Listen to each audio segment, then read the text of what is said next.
Continuing coverage now, and the clashes are growing in Baltimore. On up the top of the wall here, you see police, many of whom do not have shields in front of them.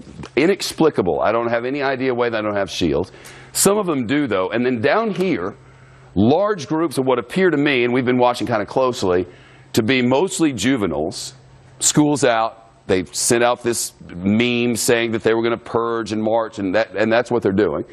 Police are now reporting that these kids are throwing, I say kids because that's what I'm led to believe it is, are throwing bricks and bottles at police. And we can confirm that now because we've been watching, in some cases, construction debris, in some cases, brickbats, in some cases, bottles. But they've been aggressive about it. And you can see these police officers here are picking some of it. No, those aren't police officers. Those are the kids. And no, these are police officers now, who are picking things up and throwing them back at the juveniles. Some of these, you see this officer has a shield. Some of them do. But if you look to the back, the ones who are back farther, they don't have shields. So these cops have amassed. Children are throwing brickbats at them. And the police are apparently, from all we've seen, retaliating with the rocks thrown at them. It's an extraordinary, almost, it felt for the moment there like, the Palestinians and the Israeli army.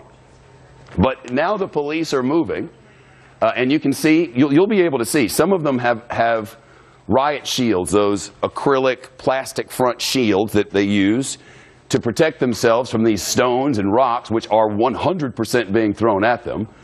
And some of them do not. Like this, the guys in the white shirts are always the guys in charge.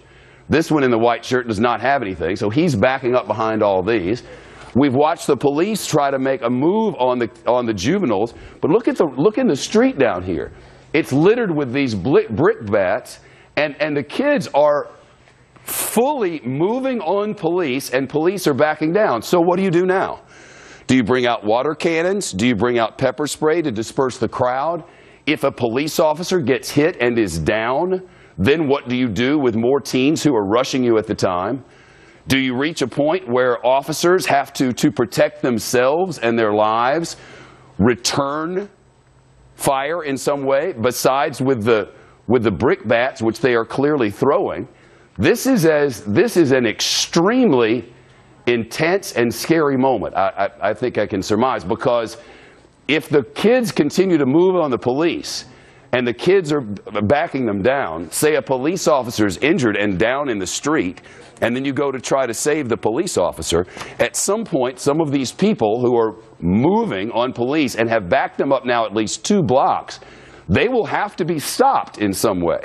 And when police begin returning, if a child gets hurt, you already have a boiling cauldron in Baltimore. And to turn it up another notch would be a scary thing.